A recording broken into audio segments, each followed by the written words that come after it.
부모님이 돌아가셨는데 아직 해결되지 않은 채무가 있으면요, 그 채무가 그대로 상속인에게 상속이 됩니다.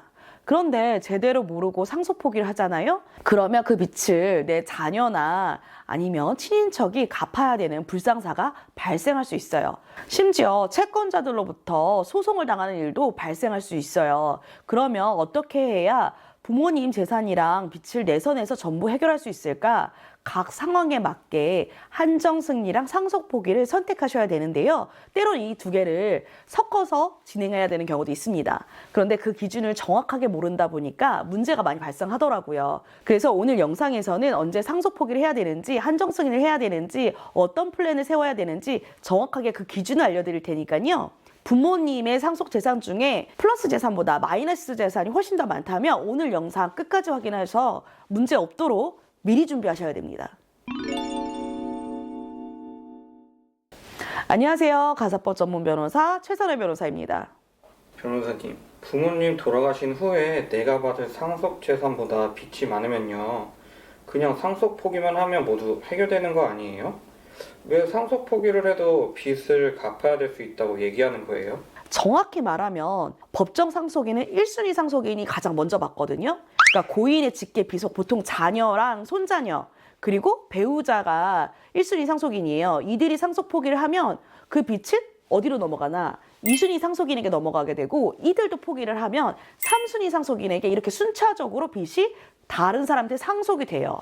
누구까지? 4순위 상속인까지 상속이 됩니다. 보통 4순위 상속인은요, 사촌 이내의 반개를 의미를 하는데요. 여기에는 할머니, 할아버지의 형제, 자매까지 모두 포함이 되니까 사촌의 범위가 진짜 넓죠. 근데 이분들이 전부 다 같이 상속 포기하는 게 쉬운 일일까요? 쉽지 않습니다. 그래서 전부 상속 포기를 하기보다는 공동 상속인 중에서 최소한 한 명은 한정 승인을 하고 나머지 공동 상속인들은 상속 포기를 하는 경우가 대부분인 거죠. 그러면 한정 승인이랑 상속 포기는 어떻게 달라요? 둘 다 보통 상속 재산 중에 빚이 더 많을 때 신청을 하는데 큰 차이가 있어요. 상속 포기는 말 그대로 상속인의 지위 자체를 포기하는 거예요. 재산도 빚도 모두 포기를 하는 거죠. 하지만 한정승인은 상속받은 재산 한도 내에서만 그 고인의 채무를 갚는 조건으로 상속을 받는 거예요. 쉽게 말하면 상속 재산이 2억 원인데 빚이 3억 원 있잖아요. 그러면 빚을 2억 원까지만 갚으면 모두 해결이 돼요. 하지만 빚이 3억 원인 줄 알았는데 1억 원이다. 이런 경우에는요, 상속 재산 2억 중에서 1억은 이 빚을 갚고요, 나머지 재산은 상속받을 수 있게 되는 거예요. 그러면 상속 재산보다 채무가 많으면 한정 승인이랑 상속 포기는 빚이 많은 걸 확인하고 아무 때나 하면 되는 건가요? 아니에요. 이거 되게 주의하셔야 되는데, 고인이 사망한 걸 안 날로부터 3개월 이내에 하셔야 됩니다. 그래야 안전해요. 그래서 고인이 사망하시고 나서는 정신도 너무 없고 마음도 힘드시겠지만 사망신고 하시면서 반드시 하셔야 될 게 있습니다. 바로 안심상속 원스톱 서비스로 재산조회 신청을 하셔야 돼요. 이렇게 재산조회 신청을 해야 고인의 채무, 빚이 적극재산 플러스 재산보다 더 많은지 아닌지 확인하실 수 있거든요. 이렇게 확인하고 나서 상속 포기든 한정 승인이든 법적 절차가 필요한지 아닌지 알 수 있기 때문이에요. 물론 개인 간의 채무까지는 확인할 수 없지만 금융권과 관련된 채무, 예금, 부동산 등의 정보는 확인할 수가 있어요. 이렇게 재산 조회를 했지만 고인이 사업을 해서 조회되지 않는 채무가 있는 것 같다, 아니면 정확한 금액의 채무를 모른다, 이런 경우에는 한정 승인을 고려해 보실 필요가 있는 거죠. 이렇게 다 조회했는데도 나중에 시간이 지나서 모르는 고인의 채무가 확인이 될 때에는 채무가 더 많다는 걸 안 날로부터 3개월 이내에 특별 한정 승인 신청이라는 걸 할 수 있어요. 보통은 고인에게 돈을 갚으라는 법원의 소장을 받을 때 알게 되는 경우가 많죠. 이때 무조건 3개월 안에 변호사 찾아가셔야 됩니다. 그럼 예를 들어 A라는 사람이 사망했는데 배우자인 아내와 미성년 자녀 2명이 있어요. 그런데 빚이 더 많은 경우에는 어떻게 해야 돼요? 이때 선순위 상속인은 배우자 그리고 자녀들이에요. 1순위 상속인들이 전부 상속 포기하면 될까요? 안 될까요? 안 돼요. 그럼 다음 순위 상속인에게 빚까지 상속된다고 말씀하셨잖아요. 맞아요. 이때에는 2순위 상속인인 고인의 부모님까지 빚이 상속이 됩니다. 이분들도 상속 포기를 하면 3순위인 형제들에게 빚이 상속이 되고요. 그래서 상속 포기만 하면 친인척 사이에 역적이 되는 거예요. 그래서 선택을 해야 돼요. 누가 총대를 메고 한정 승인 신청을 할 것인지 이걸 결정을 해야 됩니다. 한정 승인을 신청을 해서 상속 재산을 정리를 해야 되는 거죠. 보통은 배우자인 처나 고인의 부모님 중 한 명이 하게 돼요. 배우자가 한정 승인 신청을 하는 경우에는 어떤 플랜을 짜야 되냐?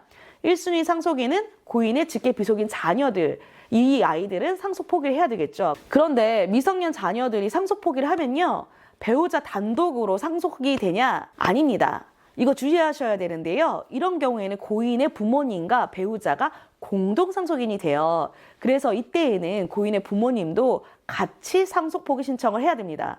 고인의 배우자는 한정 승인 신청, 고인의 자녀와 부모님은 상속 포기 신청을 해야 되는 거죠. 그리고 고인의 자녀들이 미성년 자녀인 경우에는요, 별도로 특별 대리인 신청도 같이 하셔야 됩니다. 아이들의 엄마가 한정승인을 하고 자녀들은 상속 포기 신청하는 건 법원에서는 이걸 이해상충행위라고 보거든요. 아까 한정승인은 빚을 갖고도 남으면 어떻게 된다고 그랬죠? 그 재산을 상속받을 수 있다고 했잖아요. 그러니까 그러니까 배우자는 한정승인을 하고 아이들을 상속 포기를 하면 배우자인 아이들의 엄마가 상속 재산을 독식할 수 있는 가능성이 있어요. 그래서 이때에는 고인 측의 부모님, 그러니까 시댁 쪽 친인척을 특별 대리인으로 보통 지정을 합니다. 두 번째는요, 부모님 중 한 명이 한정 승인을 하기로 결정할 때 있는데요. 이때는 플랜이 좀 달라요. 1순위인 상속인들이 전부 상속 포기를 해요. 그러면 고인의 배우자 아이들은 전부 다 같이 상속 포기를 하고 이때는 이해상충행위가 아니기 때문에 특별 대리인 선임은 하지 않아도 됩니다. 그리고 2순위 상속인인 고인의 부모님 중에 한 분이 한정 승인을 하고 나머지 한 분은 상속 포기를 하시면 되는 거죠. 그런데 1순위 상속인이 상속 재산을 확인하는 절차가 훨씬 더 편해요. 2순위 같은 경우는 1순위가 포기했다는 근거가 있어야 되거든요. 그래서 보통은 고인의 배우자가 한정 승인 신청을 합니다. 그런데 시댁과 사이가 좋지 않거나 특별 대리인 신청하고 이런 과정이 너무 복잡한 거예요. 대화도 잘 안 되고 이런 경우에는 보통 1순위 상속인들만 상속 포기 신청을 하고 나몰라라 하는 경우가 발생합니다. 그래서 보통은 이런 경우는 부모님들이 소장을 받고 나서 내가 지금 상속인이 됐거나 이걸 나중에 확인을 하세요. 이런 경우에는 돌아가신 지 3개월이 지난 경우가 많거든요. 이때에는 특별 한정 승인 신청이라는 걸 할 수가 있으니까 한번 꼭 상담 받아보시기 바랍니다. 변호사님, 상속 재산 중에 빚이 적은데도 상속 포기를 하는 경우가 있다고 하거든요. 왜 그런 거예요? 이런 경우는요, 상속인들, 보통은 그 돌아가신 분의 자녀들이 공동상속인이라고 하는데 이 중에 한 명이 채무가 훨씬 더 많은 거예요. 그러니까 이 상속 재산을 받게 된다 하더라도 빚잔치 하다가 끝나게 되는 거죠. 이런 경우는 보통 파산이나 회생을 곧 할 예정이거나 진행 중인 경우가 많은데요. 어차피 상속을 받아도 전부 빚을 갚는 데 써야 되니까 손에 남는 것도 없게 되고요. 보통 이런 분들은 형제들에게 그간 도움을 많이 받은 경우들이 많습니다. 그래서 어차피 이 형제들한테 그 빚을 갚을 수도 없으니까 차라리 내가 상속 포기라도 해서 그동안 신세진 거를 갚을 생각을 하시는 분들이 있어요. 그런데 여기 주의하실 점이 있는데요. 상속 포기는 법원에 신청하셔야 됩니다. 가족들한테 상속 포기서를 딱 작성해서 줘서 나는 상속 포기했는데 왜 문제가 생기냐 이러실 수가 있어요. 가족끼리 작성하는 상속 포기서는요, 서류의 명칭 여부와는 관계없이 법적으로 상속재산 분할 협의서라고 봅니다. 법원에 신청하는 상속 포기 신청과는 다르다는 걸 아셔야 돼요. 법원에 신청을 해서 수립까지 돼야 상속인의 지위를 포기한 것이 인정이 돼요. 만약에 법원에 신청한 게 아니라 가족 간에 장속했다. 이거는요, 상속재산 분할 협의서라고 아까 말씀을 드렸죠. 이거는 상속재산을 안 받기로 한 행위라서 채권자들이 받을 수 있는 돈을 고의로 못 받게 한 행위가 되는 거예요.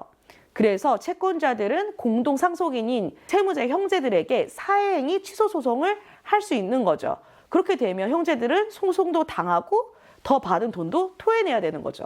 이렇게 설명을 드렸는데도 이 내용이 이해가 안 가실 수 있어요. 그러면 일단 변호사와 상담부터 하시고 진행하시는 것이 안전합니다. 그리고 마지막으로 반드시 주의할 점이 있는데요.